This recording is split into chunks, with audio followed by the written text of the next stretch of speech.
Bonjour à tout le monde, nouvelle vidéo électrocodeur. Aujourd'hui, je vais vous présenter le Raspberry Pi 4 modèle B.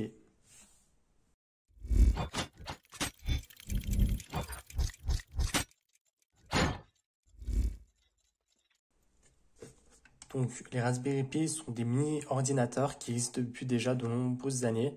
Il existe de nombreux modèles. Le Raspberry Pi modèle 4B est un des derniers pratiquement.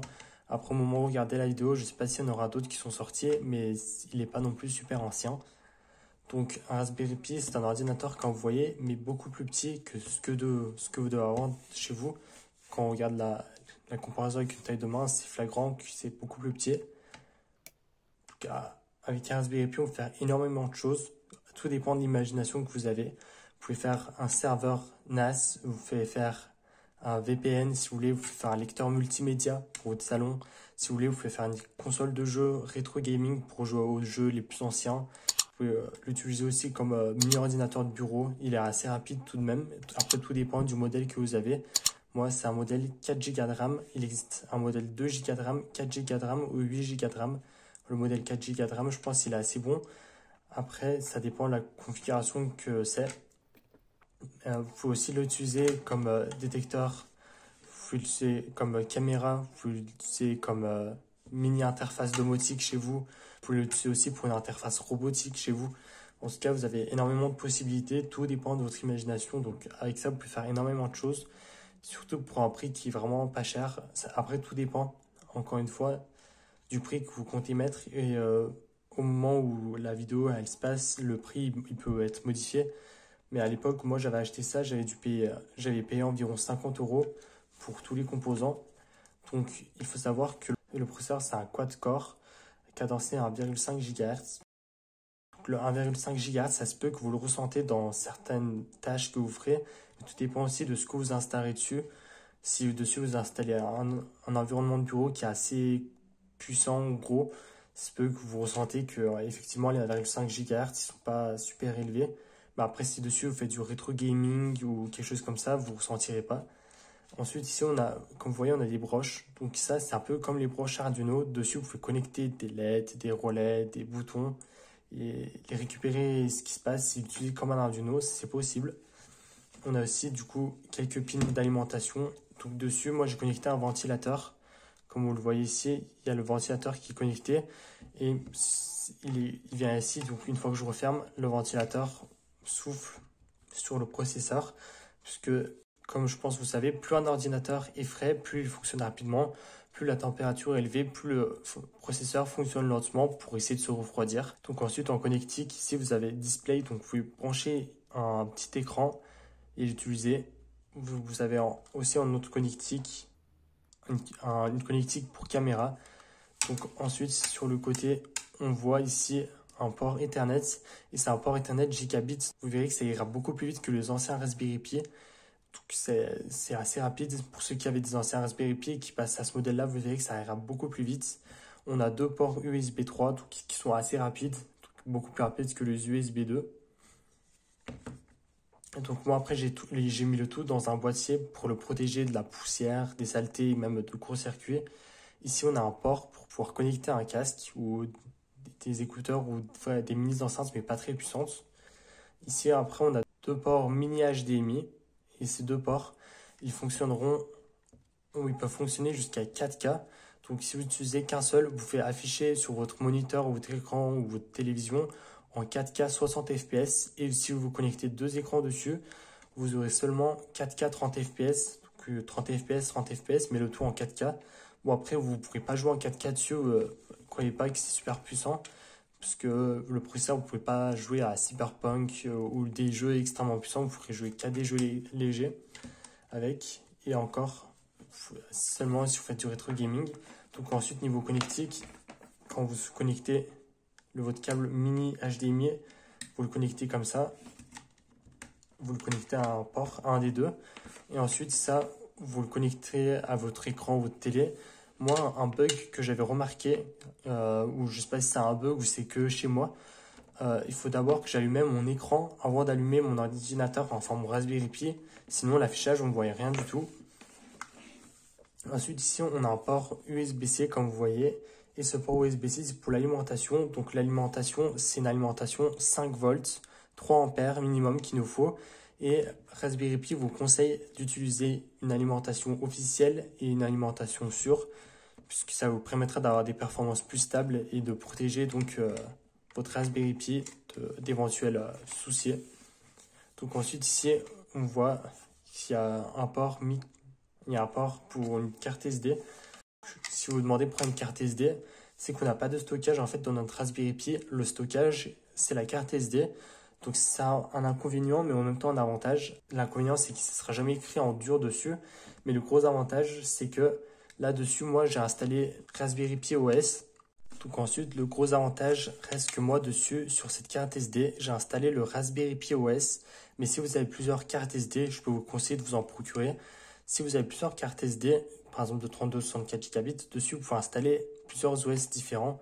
Donc moi, j'ai installé Raspberry Pi OS, mais dans un autre, vous pouvez installer RetroArch ou Laka, qui est un système pour jouer, pour faire du rétro gaming, jouer à des jeux anciens. Sinon, je peux vous conseiller, vous pouvez aussi mettre un lecteur en multimédia dans une autre carte SD. Dans un autre, vous pouvez mettre un autre OS. Donc, si vous avez plusieurs cartes SD, vous avez juste à changer et mettre un autre. Et donc le flashage, c'est vraiment super simple à faire. Donc ensuite, niveau, on va dire, si vous souhaitez utiliser ça, c'est vraiment super simple. Vous avez du Wi-Fi et du Bluetooth aussi. Pas mal aussi d'avoir ça dans ce Raspberry Pi. Donc dessus, après, vous pouvez connecter un clavier, une souris. Et là, on va faire les premiers tests. Mais d'abord, il faut flasher notre carte SD et on va le faire maintenant. Donc là, on aura besoin de plusieurs choses. Tout d'abord, on aura besoin du système d'exploitation de Raspberry Pi, donc Raspberry Pi OS. Avant, ça s'appelait Raspbian, mais maintenant, c'est Raspberry Pi OS. Donc, on a deux versions qui s'offrent à nous ici dans le site de raspberrypi.fr. Donc, soit la version Raspberry Pi OS classique ou la Raspberry Pi OS Lite.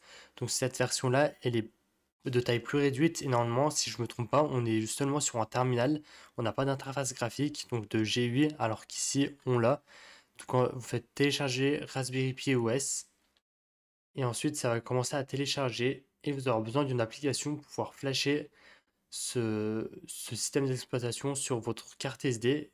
Donc, vous allez télécharger Balena Etcher, c'est l'application. Vous faites Download Etcher, je mettrai le lien des sites dans la description que vous puissiez télécharger. Donc vous avez plusieurs versions. Donc moi je suis sur Linux, donc on va prendre Linux 64. Donc là, les deux fichiers sont téléchargés. Donc nous voilà ici où il y a les deux fichiers qu'on vient de télécharger. Donc je fais extraire raspbian-latest. Ici on a le système d'exploitation qui va être extrait dans quelques secondes. Donc avant de lancer Balena Etcher, ce que je vais faire, je vais mettre les permissions en lecture et écriture et je vais autoriser l'exécution du fichier comme un programme. Donc là, je vais double-cliquer et ça va lancer la fenêtre directement. Flash from file. On vient dans vidéo ou l'endroit où est votre fichier. Là, on sélectionne le fichier image ou OS. Donc l'OS qui est là, c'est bien ça. On sélectionne la cible.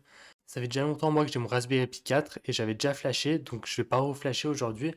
Après, ce qu'il vous reste à faire, c'est Select Target.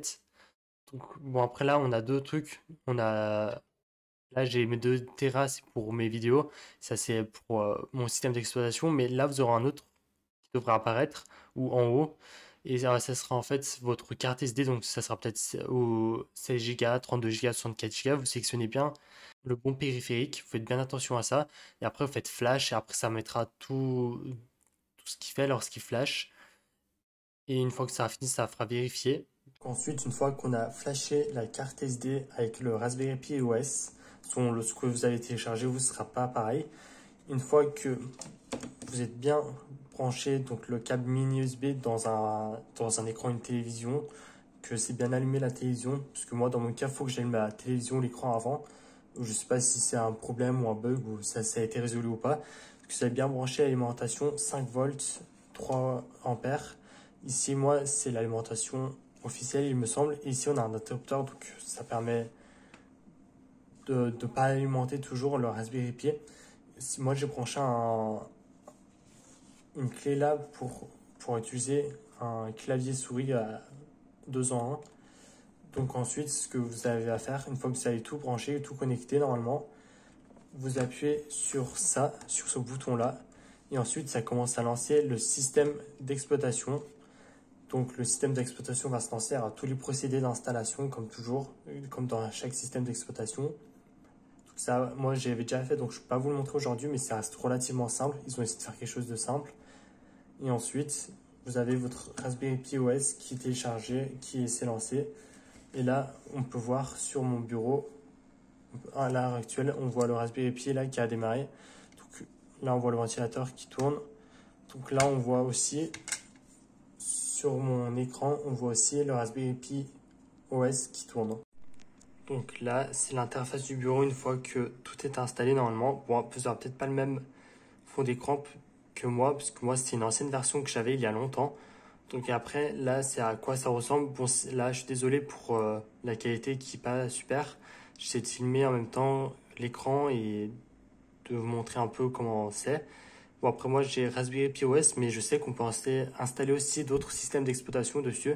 Il y en a qui installent Manjaro ou Ubuntu, d'autres systèmes d'exploitation. Ça dépend de la configuration que vous avez. Bon, après, là, c'était juste pour montrer un peu comment ça... C'était un peu pour vous présenter brièvement ce qu'est le Raspberry Pi, comment il est-ce qu'il est puissant ou pas. Je pense que c'est un investissement qui peut vous plaire. C'est pas relativement cher. Moi, c'était 50 € que j'avais payé pour tout le Raspberry Pi. Mais après, ça dépend. Si vous pensez que vous pouvez en faire quelque chose, je peux vous conseiller de vous le procurer pour son prix qui est quand même bas. Ensuite, ici, donc voilà à quoi ressemble l'interface. Donc les performances, on voit. Vous pouvez faire plutôt pas mal de choses avec, ce qui est quand même pas mal. Vous pouvez faire de la programmation, utiliser port GPIO comme un Arduino, l'utiliser comme serveur NAS, comme un VPN chez vous. Vous pouvez l'utiliser comme... Donc là, après, vous voyez, la lecture de ma vidéo YouTube, elle fonctionne plutôt pas mal. On n'a pas de bug, ni pas de connexion, ou même de bug, parce que le décodeur n'est pas assez puissant. En tout cas, j'espère que la vidéo vous a plu.